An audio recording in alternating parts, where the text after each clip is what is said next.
Hey, good afternoon. Welcome to the Denver and Rio Grande Western Iron Horse Route. This is my N-Scale Model Railroad channel. How are you, Mr. Steve? Steve's got fires there. Hey, I got to figure out. I wish there was I wonder if I could zoom my screen because it's a little hard for me to see chat. I can kind of read it, but how are y'all today? I see John and Steve. I don't see anybody else yet. I don't know who else is with us. We'll give some people a little time to come in. Did y'all notice the title of the stream? Anybody? Wrap your head around that topic. We actually have a topic.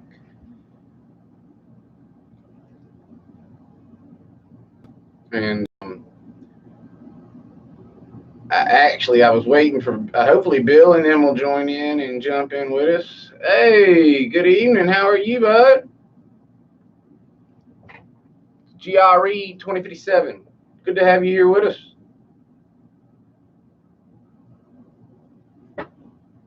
Today, we are actually going to be discussing. Can y'all even reverse? Is my camera reversed? I'm going to be so upset. Hey, Dave, how are you? Somebody, is my camera reversed? Can y'all not read my graphic? I made graphics. I don't know if I'll be able to go in and change it. Hey, Roy, how are you? Oh, cool. So can you read what's back there? And how is video and audio, as a matter of fact?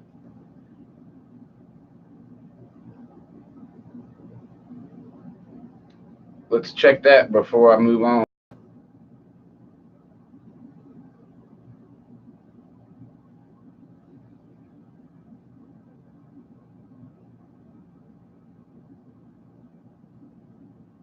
Okay.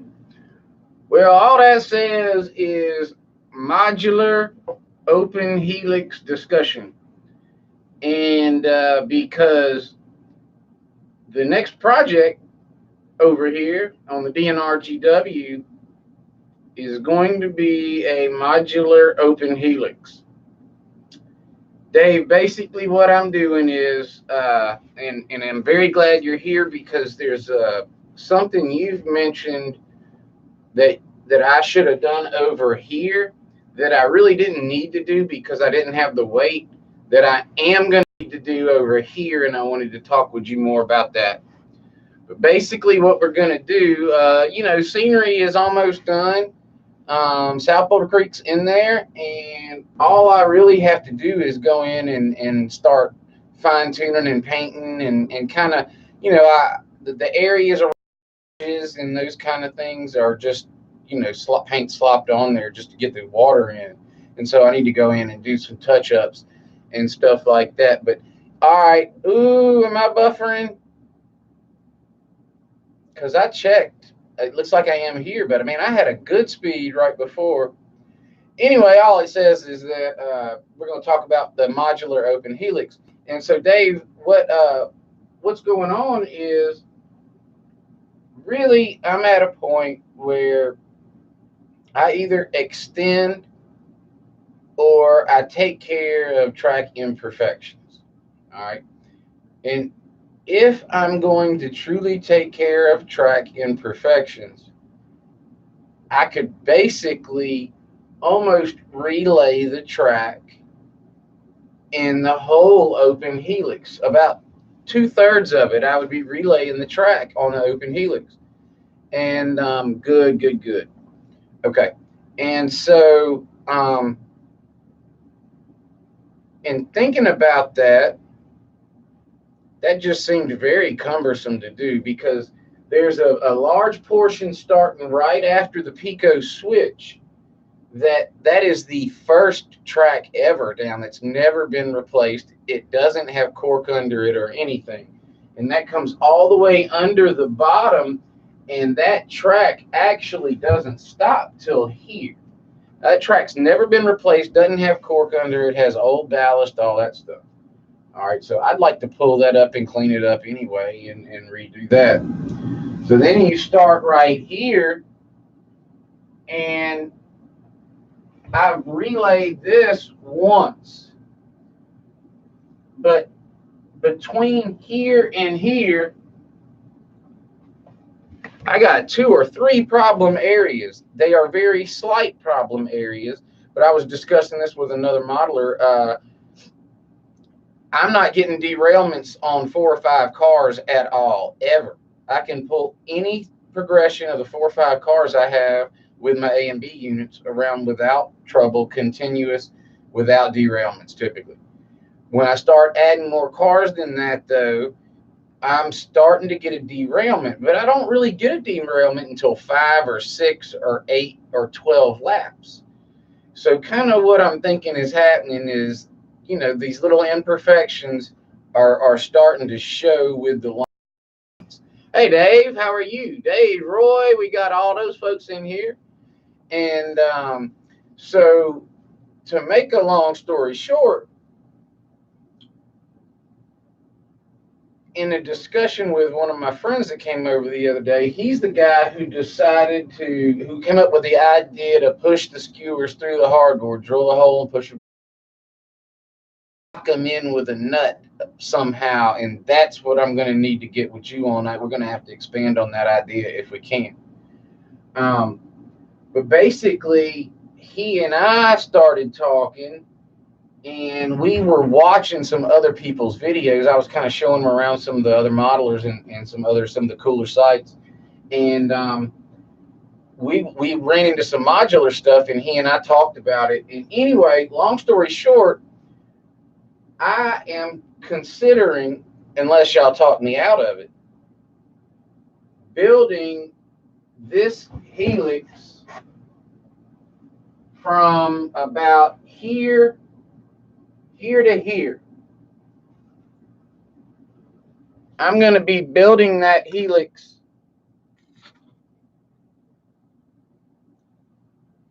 on that platform that I added on that table by that backpack.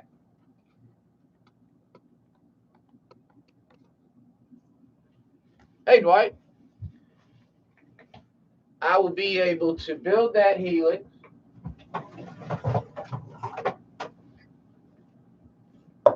on hardboard. I'll drill holes in it. I'll use something as beams, and I will build it off-site so I can still run trains. I will construct it this way. I can see all sides of it. I'll be able to spin it, turn it, move it. I'll be able to use the proper tools and get help on turn radius, on gradual grade increase. I won't have the bumps and humps and all this stuff. I'll be able to support it properly in every aspect because I'll be able to get to every side of it easily. Okay, so I see a lot of advantages, and I've not yet encountered the disadvantages because I haven't thrown this out there to y'all. And so I'm sure there's going to be some things come up. There's going to be some obstacles and some hurdles. But the next series on the D&RGW Iron Horse route is the construction of a modular open helix. And I'm going to be constructing it. And when it's done and right, I'll be able to, John even pointed out, I'll be able to test that thing off site. I could be able to test it with cars and stuff before I even plug it in. All right. I get it built right. If I could do that, I cut out what's there now, pull it out, and set in the new piece, just like anybody would do a modular display anywhere else. If I'm careful to the attention to measurements where it connects on both sides, I don't see a lot of places I can go wrong. I need to make sure I'm level and I'm the exact same height where I'm going to match up, because basically I won't be doing all of it. I won't be redoing coming down here yet. That would have to be another project. I'm going to address, because this is relayed and relayed well, so I'm going to leave that alone.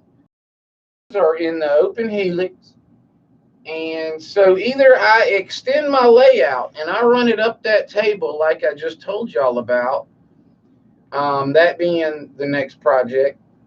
And that's a long project because of expense. Then you get into the same thing about the modular helix, but I have some time because the modular helix will take me quite some time to construct properly. And as a result, I won't be spending a lot of money on the model railroad at all during that time, because we're going to talk about products here in just a sec. And so since I won't be spending a lot of money, I might be able to save a little bit here and there. So when I'm done with the helix, I can get some cork and some flex. And here's the beautiful thing. When I'm done, I'm going to take that modular helix and I'm going to pick it up and I'm going to take it out of this train shed outside. I'm going to be able to solder multiple pieces of flex track together straight and lay that track in. I'll be able to access it from all sides, spin it, twist it, turn it. I won't be worried about my flex track sticking out. I'll really be able to pay close attention to detail on how I lay that track. That should keep me from having too many twists and turns and bumps. And what I'm hoping to do, I'm hoping to reduce a lot of my track imperfections that way. I'm hoping I can be able to add, another A unit and end up pulling 12, 14 cars around this guy fairly flawlessly. And I don't know what y'all thinking about this, but I'm going to have to slide up. Will this allow bi-directional running, Dave? Okay.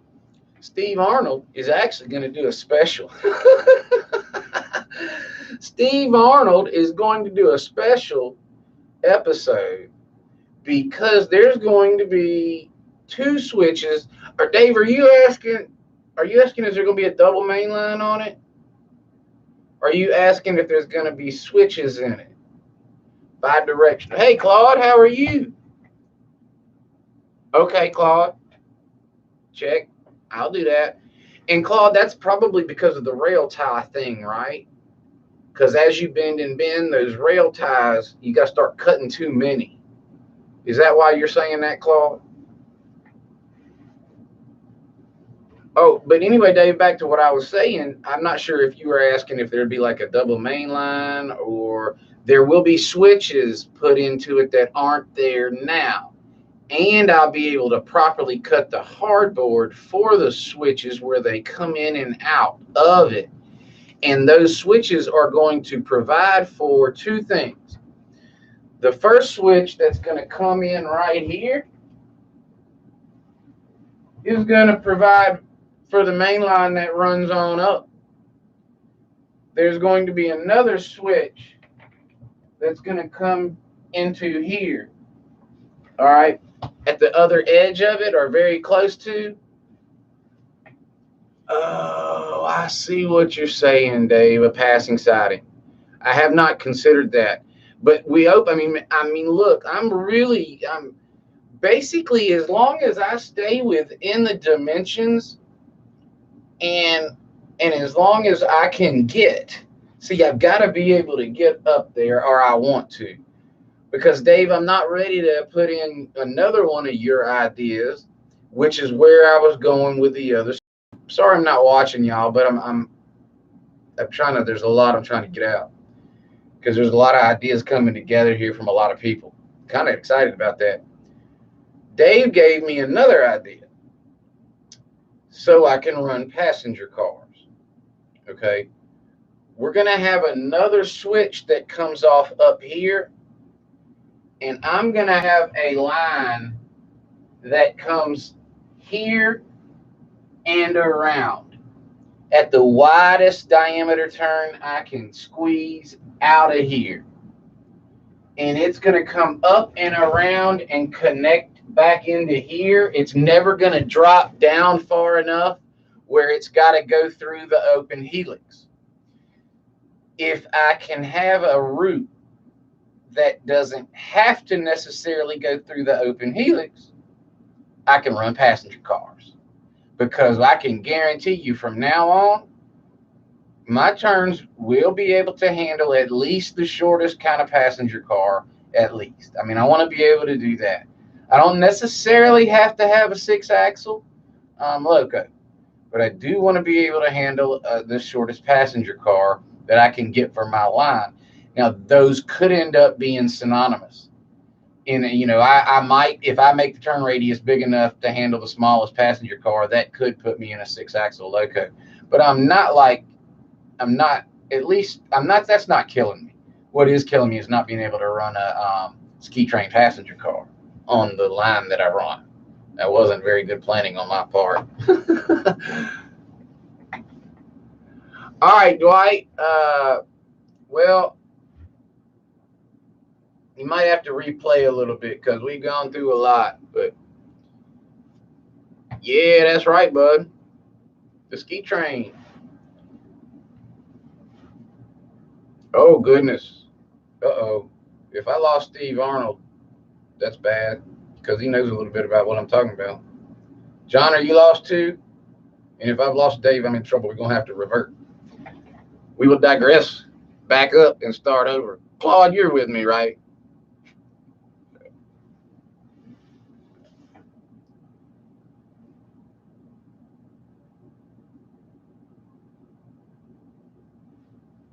All right. Am I going to run over the new river? Well, there'll be a bridge over it. But yeah, what I got to do is, at some point, not now. I mean, the next project around here is to repair and reconstruct the Helix. So I've removed several track imperfections, if not 4 or 5, at least. Okay, because I got to get rid of those. I'm not, brother.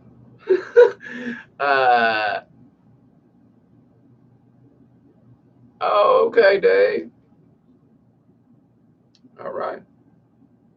But anyway, we're going to reconstruct the Helix to get rid of track imperfections. And I'm going to do that rather than extending the layout of the table. All right, another 8 feet. I kind of had an option there. So just to recap that. We talked about the fact that when I do that, I'm going to put 2 switches at least in there that's not there now. All right. One will accommodate that will eventually go up the new extension when I do make the 8-foot extension this way. The other switch will be coming back this way, and it will be to eventually accommodate a passenger train that will not have to go through the open helix. Better?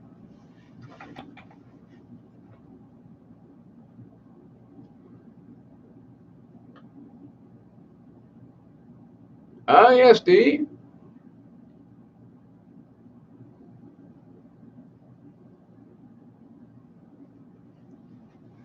All right.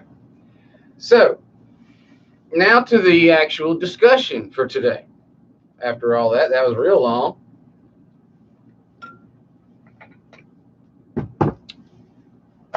What would I use with this hardboard that is very economical, that could have reasonably been used as beam supports, wooden beam supports probably, in the 1950s? All right. I'm trying to find something that doesn't cost me a lot of money, where I can drill holes through this, because I'm going to use this to construct the new open helix. I would like to use a product that closely resembles something that could have reasonably been used as beams in the 1950s in Colorado to support structures. Obviously, it wouldn't have supported a triple helix, but you know. So, all right, Claude. So that brings me to this.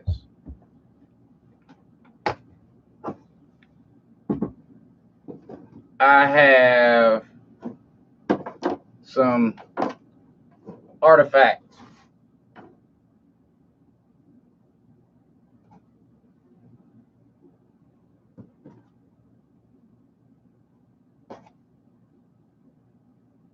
All right.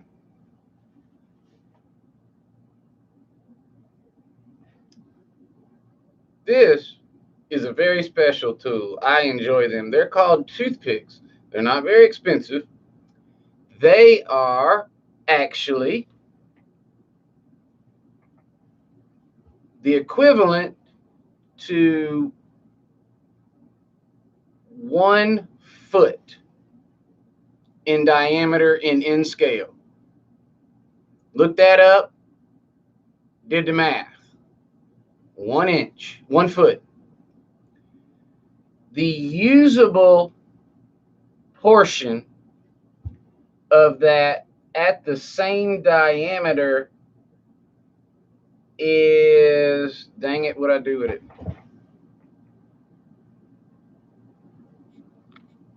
Shoot. I wrote all this down. Stand by, I'll come back with that.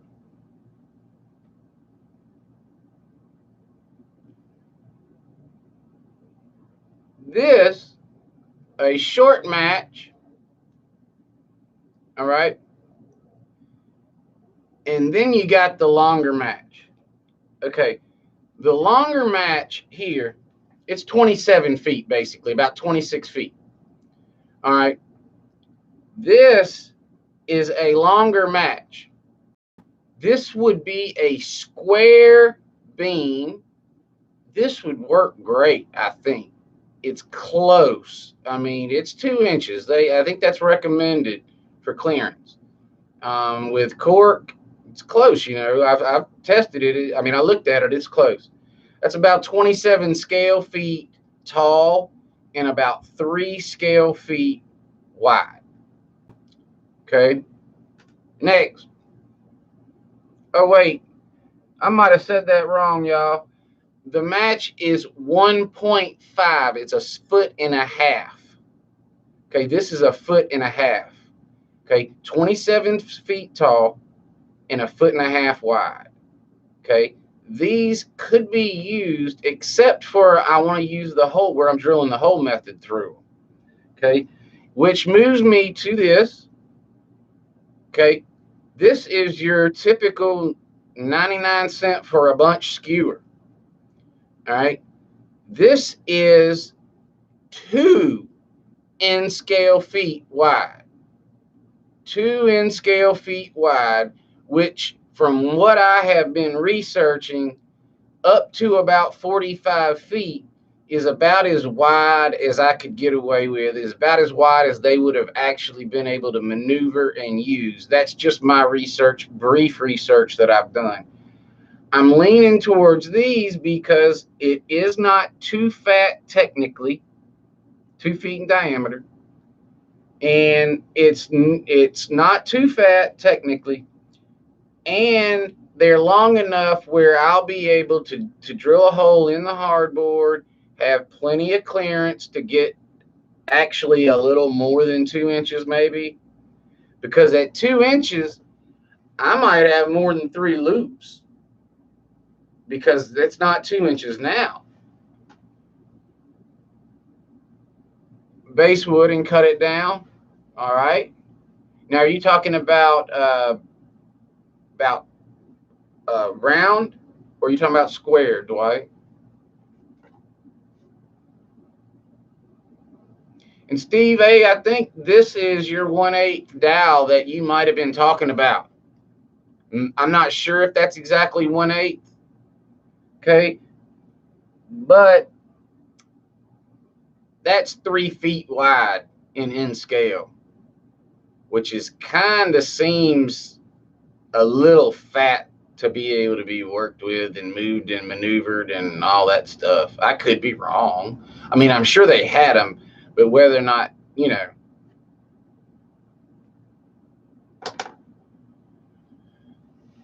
So you are talking about round. I got you. So the question I posted to y'all is I would like to post to y'all, and we can leave you can leave comments for me now or later. Is what would y'all recommend the size for the my era 1950s Colorado mountains beam type structure? All right. And the product that you would suggest to use, hopefully it would be an economical one. I'm looking for suggestions on that. I'm not sold and set on this. As a matter of fact, I'm not sold and set on this. That's why I'm asking. So I'm looking for a size and a product suggestion. And if you if you agree with some of what I said and something else, you'd like to suggest something else, please go ahead and do so. The next question would be, and then I'm kind of shut up and chat with y'all for a minute before I go, was I'm thinking about, do you see the open helix? I kind of feel like it needs to have some kind of guardrail or something around it. I don't really want anything that'll totally impede view. Have some kind of fencing or guardrail or something. And now this is where I'm truly stumped, and I'm actually I don't even have any ideas for this. But in a 1950s mountain situation where you had a raised structure, and they had some kind of guardrail, I just need to go look at a bunch of photos and stuff, which I haven't done. But what would they have on the side there for like a guide rail on maybe a raised turn portion, or even on a raised portion that was not just like a trestle bridge or something like that? Kind of what would they have on the sides, if anything? And just wondering.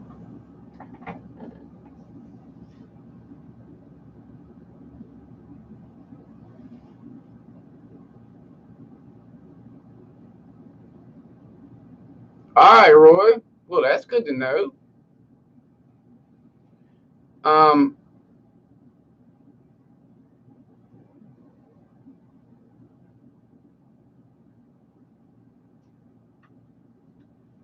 Man, leave it to Dave to make a point.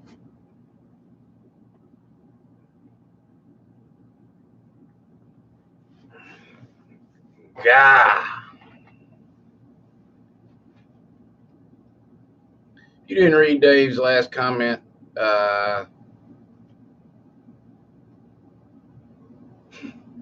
Last two comments that Dave made were just fantastic and made 100% perfect sense to me. And coming from Dave, it would make me not feel so bad about doing it, and pretty much lends itself to exactly what Steve Arnold said, an 8-inch dowel. Dave said, don't worry so much about how it looks in the Helix. It needs to be stable. And that's the purpose of the project, because mine is not now, and there's absolutely nothing bulletproof about it, and it won't ever be the way it is. So I need to go ahead and just build another one, and I think I'll have fun building another one. It's going to be cool. I mean, it's going to be over here off to the side. I'll be able to clean the layout up real good. My gluing and scraping and cutting and cussing and fussing and all that will be over there. I'll get the track straightened up, and I'll run whatever train will run continuously and relaxingly, and do my work,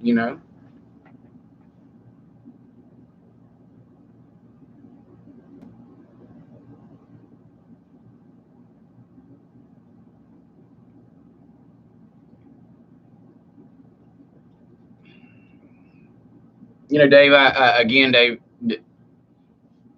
Thanks for that, because it does. It makes sense. I would kick myself in the butt if I worried too much about scale on that thing and how it looked, and it came out still not functional. Primary purpose of that is to be functional.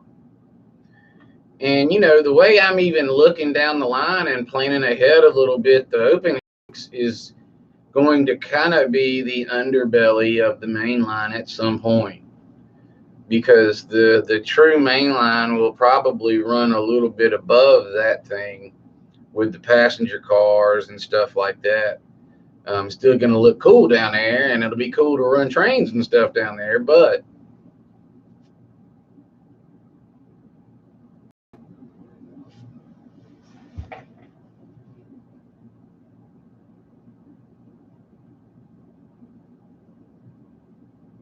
yeah. And that's one of the things. I actually even spoke to somebody about helping me with the math and doing it right, not just eyeballing it, which I was going to do. And so I have reached out to somebody who is very good at math type, that kind of thing.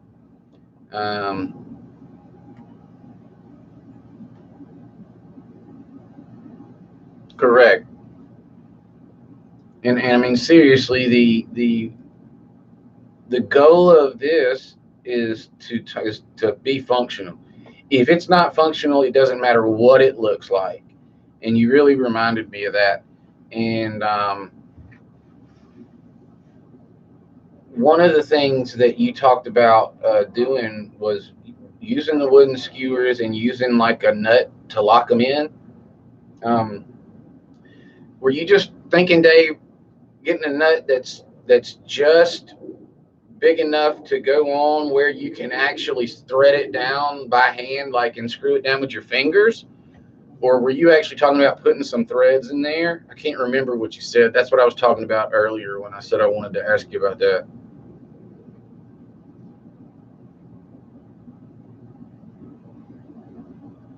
Oh, Roy.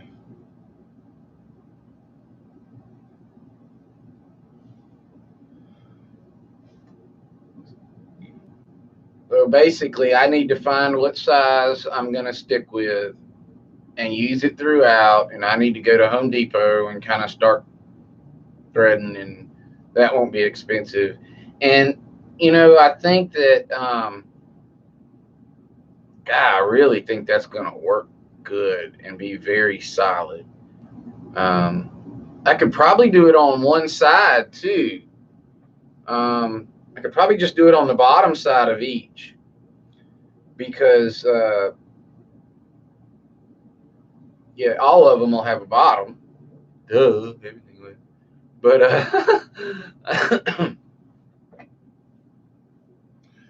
well, Dave, that is obviously the best choice.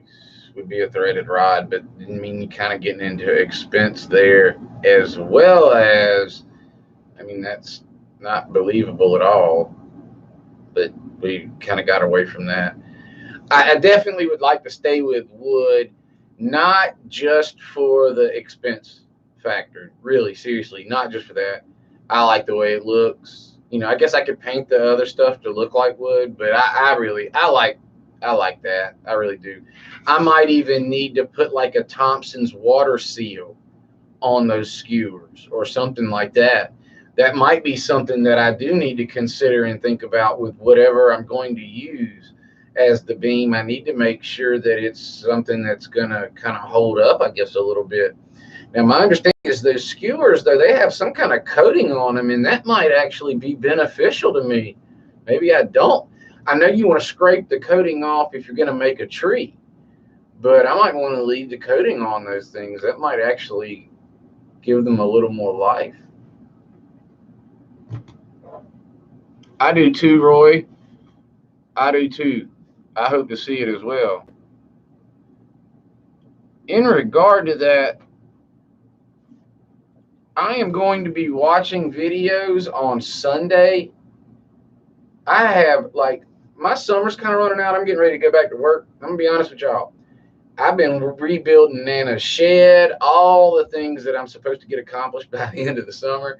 And you know, it's good to help and stuff like that. And I enjoy helping build stuff and rebuild stuff. And she had some structural problems and needed some new doors, and I've been building those and everything. But I mean, all that takes some time. And then with me going back to work, I try to get all my dentist and doctors and all those appointments out of the way as much as I can, so I don't have to fool with them during the rat race week on a normal time, you know.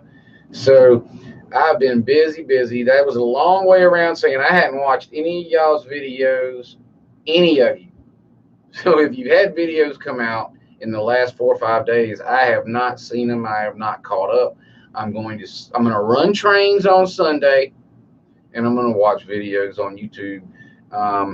And you know, I will have sometime Sunday to do that. I'm fairly sure.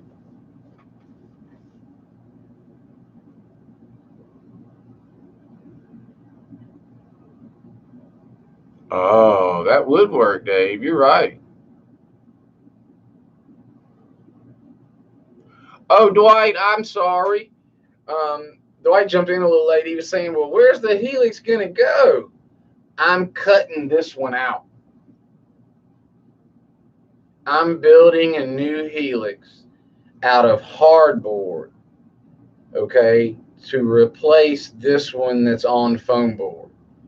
I got track, old track that I've laid almost 8-9 months ago when I was very new to the hobby. No, you know, my first track I ever laid.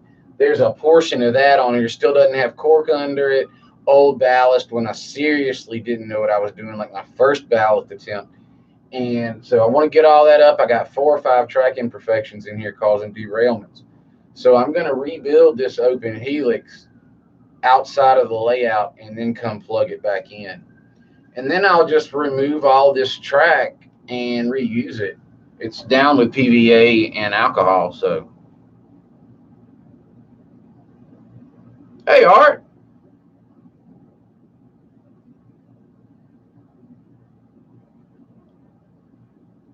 Good to have you here.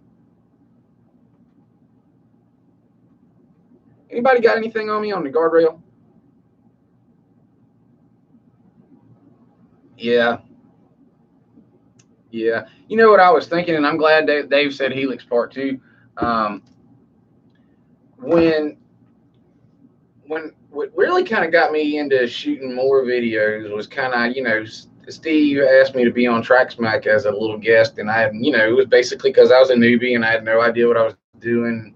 I was talking to him about it. He was talking to me in our little pre-interview, and we just kind of met each other for about a half hour or 25 minutes or whatever.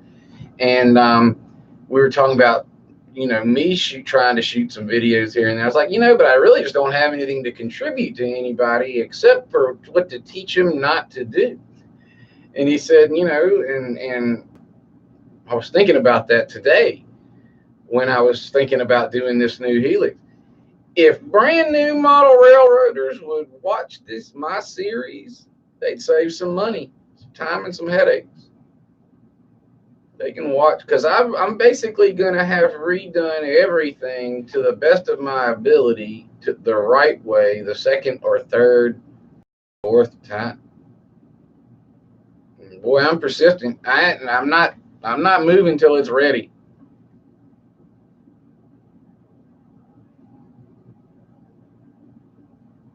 Oh, Roy, no worries, buddy. Now, Roy, you got to take a nap because Vinny's show's coming on.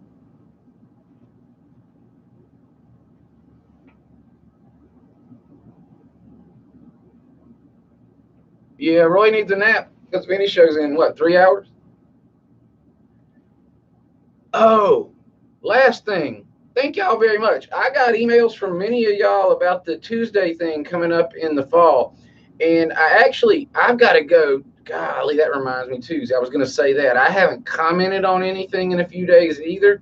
But I did like scroll through some, and I just haven't answered any of them. But I saw that Vinny, and he mentioned that that they kind of say their stuff in Eastern time.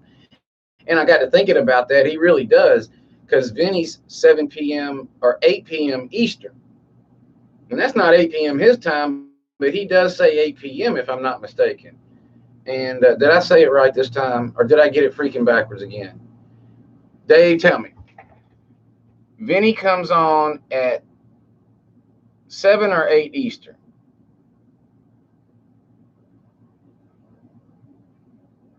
8 Eastern. And see, Vinny does say I'll be on at 8. And I didn't realize, duh, it's 5 in Arizona. So he mentioned that I'm gonna try to start saying Eastern time. So long way to say this. Not this coming Tuesday, but the following Tuesday at 5 p.m. That would be Eastern time, 5 p.m. Wait. See. Yeah, because that's 6 here. All right. 5 p.m. Eastern time, not this Tuesday, but next Tuesday, I'm going to go live. And I am going to try to be on for 35, 45 minutes. And I'm going to try to be consistent with that. We will see how it goes. We'll play it by ear. We'll do it a few times. If the first time goes all right, we'll have a second and a third and a fourth. And if those keep going all right, we'll keep doing it. If we get into a situation where we need to adjust the time or day, I'm not necessarily going to be totally opposed to that. We will look into that. But I would kind of like to get, a little time that we kind of normally meet up. And that was one of the purposes of this summer, was to test the functionality of a lot of things and to get with a few of you good guys and for us to start getting together and talking like we are. And to get us kind of a time that we can all get together once the normal year is on for me, and I'm only going to be uploading once a week and going live once a week. So it'll be really good to get together with you guys that I get to see 3 or 4 or 5 times a week now. Because wasn't that dear? I'll be golly, I'm just a sweet man. That came out sounding like a Hallmark commercial or something. Anyway, guys, I appreciate each and every one of y'all for being here. Art, I am sorry that you kind of joined us a little later and that I'm dipping out on you now. I'm not doing it because you're here or because you hadn't been here long. I'm sorry. We're glad that you stopped in, though, and it was good to see you. Roy, Dave, John, Steve, had a few others. I know that Dave of Dave's Trains is here. He's painting, and I was glad to have you here, Dave. If y'all think about anything for the guardrail around the open helix, just something that might be used for an outside guardrail on a raised structure, if you'd leave that in the comments, I would certainly appreciate it. And and back to the time real quick, it'd be good. It's good to have a standard. And once I saw that, other people are actually using that standard too, I was like, well, okay, yeah, I can do that. I don't know why though. It's easy for me to think of West time. I guess because I lived out there. My brain always does what it did before when I try to jump forward. So,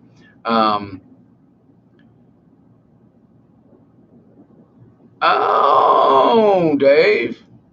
Nobody forgot you, Dwight. That's not a bad idea, Dave. Something along those lines. That's really not. And that would really look like a mortar and rock wall. That's a great idea.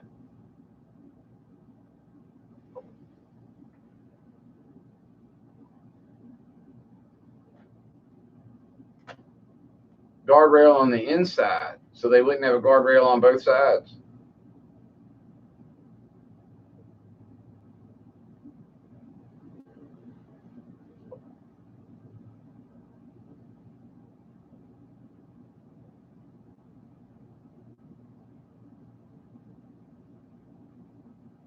Something to think about. Because I really don't know. And that's why I was kind of asking. I'm clueless about that. I really need to go try to look at some photos on all that. But yeah, but I'll sure do that. I will.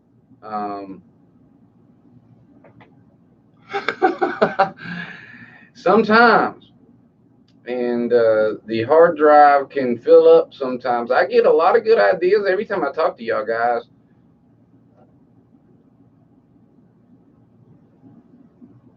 Oh, I see what your meaning is, Dave, and that makes sense. It does. All right, everybody. I appreciate y'all. I'm gonna let y'all go, and I'm gonna see y'all tonight for Benny's stream. Okay, y'all take care. Thank you for being here. Thanks, John and Steve. Dwight, glad to have you, bud. Roy, get you a nap. Dave's Trains, glad to have you. Dave, BNSF in scale, glad to have you. Art, always glad to have you. And I hope I didn't miss anybody. I think there's GRE up there. I don't know if you're still with us, but thank you for stopping in. Y'all have a good evening, y'all. I will see y'all. Oh, Track Smack tomorrow. That's 10 Eastern time. Track Smack tomorrow. Track Smack channel. See y'all then.